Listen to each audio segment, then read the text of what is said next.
cette présentation à rendre, ce rapport à finir. On le sait, c'est important. Et pourtant, on se retrouve là à trier ses emails par ordre alphabétique ou à regarder des vidéos de chats. Est-ce qu'on est paresseux? Non, pas vraiment. En fait, notre cerveau nous joue des tours. Et tout ça, ça commence avec une seule, toute petite molécule. Alors, plongeons ensemble au cœur de cette bataille chimique qui se joue dans notre tête. Cette phrase, elle raconte l'histoire, bien réelle, d'un étudiant complètement submergé. Face à la montagne que représentaient ses examens, son refuge, c'était les jeux vidéo. Mais pourquoi? Eh bien, chaque victoire, même virtuelle, libérait une petite dose de dopamine. Un soulagement immédiat, quasi magique, face à l'anxiété de ses vrais devoirs. Et c'est exactement ça, le cœur du piège dans lequel on tombe tous, un jour ou l'autre. Mais attention, cette histoire, ce n'est pas juste une anecdote. Elle illustre parfaitement notre premier point crucial. La procrastination, ce n'est pas un simple choix, c'est une véritable forme d'addiction. Une addiction à la récompense immédiate. Voyons un peu comment ce mécanisme, ce piège, se referme sur nous. Et voici le personnage principal de notre histoire, la dopamine. Alors, on l'appelle souvent la molécule du plaisir, mais c'est un peu plus complexe. C'est surtout celle qui nous donne envie d'agir. C'est elle qui nous motive à nous lever pour chercher à manger ou pour lancer une nouvelle partie de jeu vidéo. Le cerveau, lui, ne fait pas toujours la différence. Et c'est là que ça devient fascinant. Quand on procrastine, notre cerveau n'est pas du tout inactif.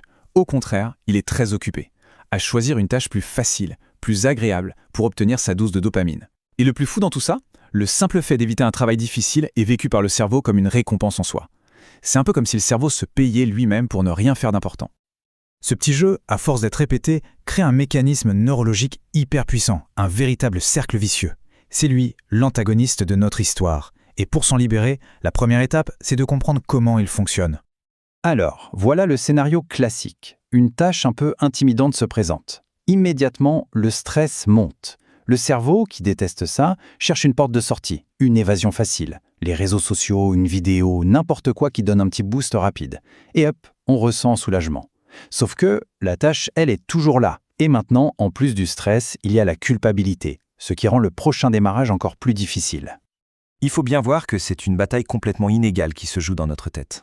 D'un côté, du ring, la récompense facile, rapide, un like, un niveau de jeu, un épisode de série. De l'autre, la récompense qui compte vraiment, mais qui demande du temps, de l'effort. Face à ce choix, notre cerveau, qui est programmé pour conserver son énergie, penche presque toujours du même côté. C'est un réflexe de survie en quelque sorte. Le neuroscientifique Andrew Huberman l'explique très bien. En fait, le véritable ennemi, ce n'est pas tant la difficulté de la tâche.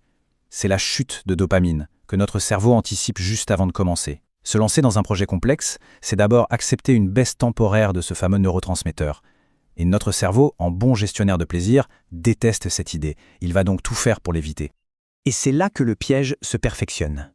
À force de répéter ce cycle d'évitement, notre cerveau finit par associer la tâche non plus à un simple effort, mais à du stress pur et dur. Il libère du cortisol, l'hormone de l'anxiété, avant même qu'on ait ouvert le fichier. La tâche devient alors une menace physiologique, un vrai lion que notre cerveau nous crie de fuir à toutes jambes. Bon, assez parlé du problème. La bonne nouvelle, c'est que la clé de la prison est aussi la clé de la sortie. On peut totalement retourner ces mécanismes contre eux-mêmes. On peut, en quelque sorte, pirater notre propre système de récompense. Voyons comment. La première stratégie, et c'est la plus puissante, il faut arrêter de viser la ligne d'arrivée, qui est beaucoup trop loin. Il faut viser le premier pas. Découper une page immense en micro-objectifs ridicules. Écrire une seule phrase. Lire une seule page. Chaque petite case qu'on coche, c'est une petite victoire, et donc une petite dose de dopamine bien méritée.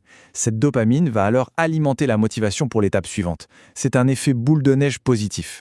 Ensuite, il faut changer de carburant.